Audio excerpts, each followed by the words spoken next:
In this video, I'm going to show you how to group layers in Krita using 3 simple methods so you can keep your artwork organized and work much faster. Whether you're managing sketches, line art, colors, effects, or shading, grouping layers is one of the easiest ways to clean up your workflow and make editing easier later on. If this tutorial helps, go ahead and hit the like button and subscribe for more helpful Krita tutorials.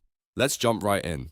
First, let's look at the fastest method. Open your project in Krita and make sure your layers docker is visible. If you don't see it, you can turn it on from the workspace panels. Now hold down the Shift key or the Control key on your keyboard. Then click each layer inside the layers docker that you want to bundle together. As you select them, you'll notice they become highlighted, which means they're ready to be grouped. Once the layers you want are selected, press Ctrl+G on your keyboard. Krita will instantly pack those layers into a new group layer. This is the quickest method when you already know exactly which layers need to stay together. Now let's go over the second method, which is great if you prefer using the Layers Docker menu. Look at the bottom of the Layers panel and find the small down arrow icon located next to the plus button. Click that arrow to open the drop-down menu. From the list, select Group Layer.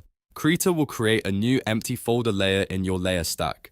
This folder acts like a container where you can organize related layers together. After that, simply click and drag your existing layers manually into this new folder block. You'll see them nest underneath the group layer, which means they are now organized inside that folder. This method is especially useful when you want to create a group first and then move layers into it one by one. Let's move on to the third method, which uses the right-click menu. This is another easy option if you like working directly in the layer stack. Start by selecting multiple layers using Ctrl+click inside the layers stack.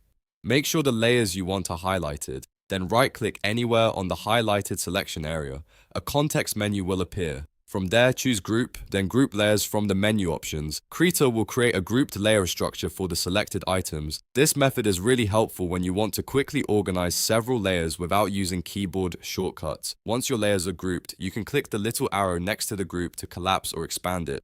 That makes it much easier to manage large illustrations because you can hide sections you're not working on and focus only on the area you need. You can also rename the group layer to something useful, like line art, shadows, background, or character details. Naming your groups clearly will save you time later, especially when your file gets more complex. If you're working on detailed digital art, grouping layers is one of the best habits you can build. It helps keep your file tidy, reduces mistakes, and makes it much easier to edit parts of your artwork without affecting everything else. For example, if you want to move or adjust a full character design, you can group all related layers together and transform them at the same time. That's a huge time saver. So to recap, you can group layers in Krita by selecting them and pressing Ctrl+G, by using the Layers Docker drop-down to create a group layer, or by right-clicking and choosing group layers from the context menu. All 3 methods work great, so use whichever one feels most comfortable for your workflow. If this tutorial helped you, don't forget to like the video, subscribe to the channel, and turn on notifications so you never miss another simple Krita how-to. Thanks for watching, and I'll see you in the next tutorial.